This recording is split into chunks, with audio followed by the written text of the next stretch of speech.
আমরা মাননীয় মন্ত্রীর সভাপতিত্বে বাংলাদেশের পুলিশ ডিপার্টমেন্টের সব বড় বড় অফিসারদের নিয়ে এখানে মিটিংয়ে বসেছি।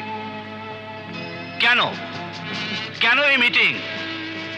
গণপ্রজাতন্ত্রী বাংলাদেশ সরকারের মাননীয় বাণিজ্য মন্ত্রীকে ঢাকায় মাস্টার নামধারী একজন সন্ত্রাসী গুলি করে মেরে ফেলেছে, সেই হত্যাকারীকে ধরার জন্য। অথচ আমার স্যারেরা বলছেন বিল্লাল মিশরি খুব শক্তিশালী, ওকে ধরা যাবে না।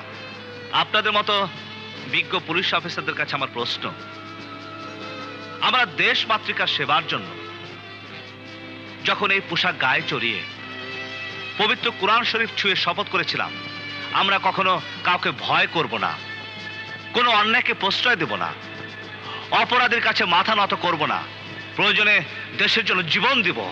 কোথায় দেশ থেকে খুনি, সন্ত্রাসী, হত্যাকারী আমরা সবাই নির্মূল করব, তা না সামান্য একজন ক্রিমিনালের জন্য ভয়ে চুপসে যাচ্ছেন। আমাদের কি নেই স্যার? সাহসী অফিসার আছে, সব ধরনের অস্ত্র আছে, আমাদের গোয়েন্দা বিভাগে স্পেশাল বিভাগ আছে। দেশের মানুষ বলে আমরা পুলিশরা ইচ্ছে করলে 24 ঘন্টার মধ্যে সারা দেশে সব অপরাধীদের ঠান্ডা করে দিতে পারে। কই আপনাদের মধ্যে সে চেতনা গেল কই? আমার কাছে মনে হচ্ছে আমরাই অপরাধী, আর বিল্লাল মিশরি আইনের লোক, যার ভয়ে আমরা পালিয়ে বেড়াচ্ছি।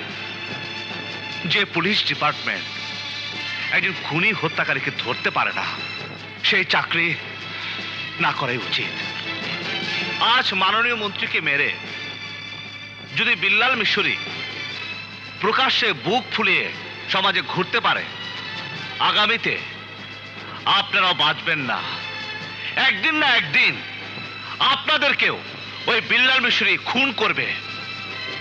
স্যার, বাংলাদেশের মানুষ আপনাদের মুখের দিকে তাকিয়ে আছে।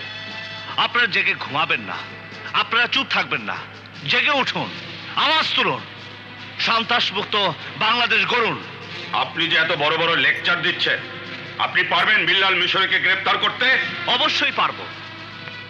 আমি মৃত্যুকে ভয় করি না স্যার।